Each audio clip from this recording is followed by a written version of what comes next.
Para a montagem da nossa mini bobina de Tesla para demonstração do nosso projeto, nós vamos precisar de um interruptor de duas fases, um transistor 2N222A e um resistor de 22 kΩ.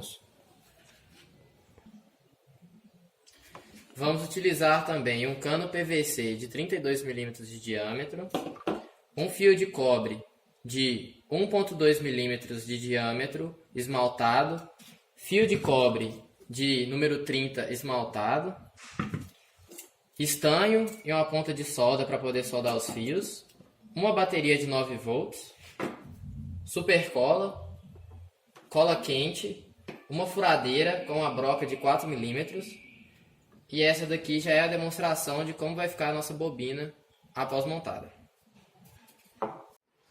A segunda parte da montagem, após a bobina primária estar pronta, nós passamos o fio de cobre de 1,2 mm em volta da bobina primária, sendo esta a bobina secundária. Nós temos aqui a nossa mini bobina de Tesla. E como que ela funciona? Essa primeira bobina aqui, ela vai funcionar como um eletroímã. Quando a gente ligar o nosso circuito, ela vai receber eletricidade e vai virar um eletroímã. A função do nosso transistor é ficar alternando esse campo magnético. E como essa alternação do campo magnético vai induzir uma corrente elétrica na bobina secundária.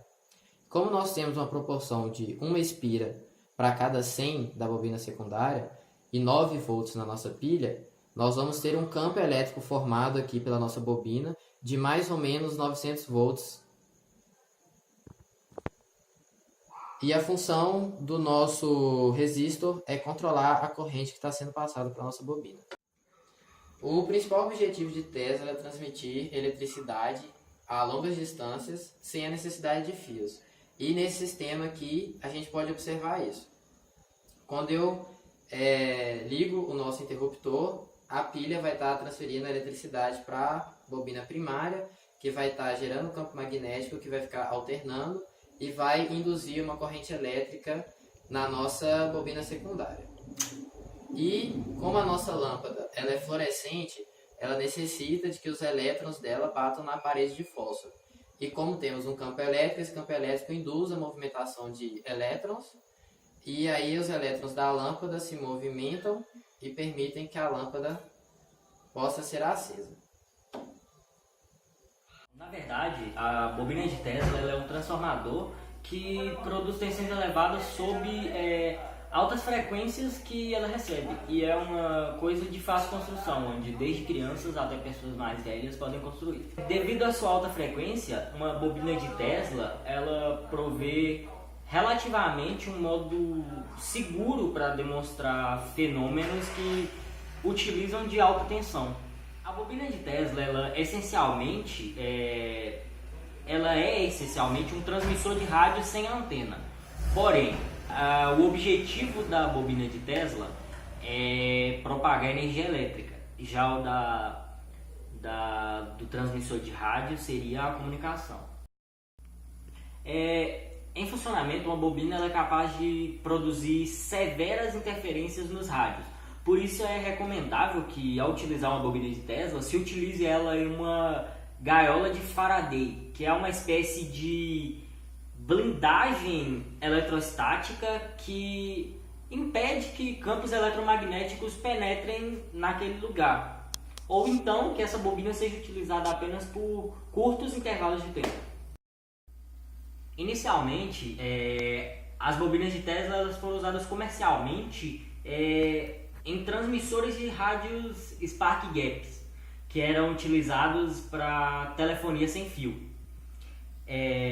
As bobinas, após isso, elas também começaram a ser utilizadas em equipamentos médicos, como por exemplo na eletroterapia e no equipamento de raios violeta. Além disso, atualmente a bobina de Tesla ela é em sua grande maioria utilizada em estado sólido, que seria transistorizada.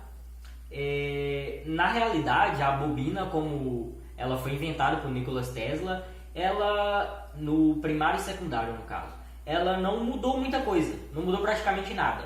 A única coisa que mudou foi a adição de um oscilador que fez com que aquela bobina tivesse um melhor desempenho e um melhor rendimento. Irei falar agora sobre uma das partes principais da bobina de Tesla, que é o eletroímã. O eletroímã é um dispositivo que utiliza a corrente elétrica para gerar um campo magnético.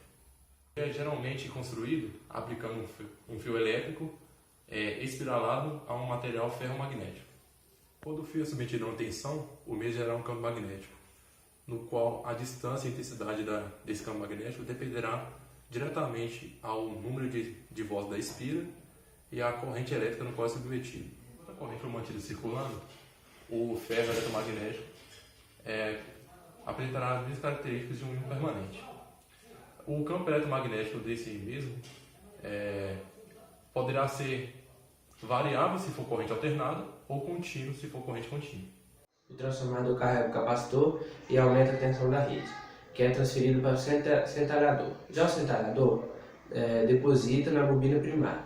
Quando o capacitor carrega, a tensão que está no centralhador eleva-se a um ponto onde há quebra da rigidez dioelétrica do ar. Isso faz com que aconteça a passagem do pico de corrente elétrica pelo circuito. Aos poucos, a energia oscilante com baixa tensão e alta corrente que está presente na bobina primária passa para a bobina secundária, que possui um caráter de oscilação diferente, alta tensão e baixa corrente. Quando a energia que está presente no circuito primário acaba, ela fica somente no secundário, e isso alimenta faíscas e o aumento da frequência. Então, isso proporciona a formação de um campo elétrico que propaga por meio de raios e é capaz de ionizar o ar. Bom, eu vou falar sobre as aplicações da bobina de Tesla. Hoje em dia, ela é muito usada por muitos professores de física para auxiliar nas suas aulas, despertar interesse nos alunos com a matéria de física eletromagnética. Tem também uma aplicação dela no caso de você estar desenvolvendo algum projeto que necessita de uma voltagem alta e você tem apenas à disposição uma voltagem baixa. Você pode utilizar da bobina de Tesla para transformar essa voltagem baixa em uma voltagem maior. E uma futura aplicação para a bobina de Tesla é a eletricidade sem fio, onde a única coisa que falta ser desenvolvida é um aparelho para fazer a conversão de energia eletromagnética em energia elétrica usual, para acender uma lâmpada ou um computador, pois hoje existem equipamentos que fazem essa conversão, porém sem muita eficácia e sem muito proveito. A bobina de Tesla usa várias tecnologias nos dias de hoje. Uma delas é o Wi-Fi, ou wireless, que é uma tecnologia de comunicação que não faz uso de cabos, e geralmente é transmitida através de frequências de rádio, infravermelhos e etc. Para se acessar uma rede Wi-Fi, é necessário apenas estar na área de abrangência. Outra tecnologia é o carregamento sem fio de dispositivos móveis, que é feito pela indução eletromagnética. A base de carregamento contém rolos de arame que criam um campo eletromagnético. Quando a corrente elétrica passa por eles, o campo induz força eletromotriz em aparelhos dotados de bobinas compatíveis, sem precisar sequer encostar-se a eles.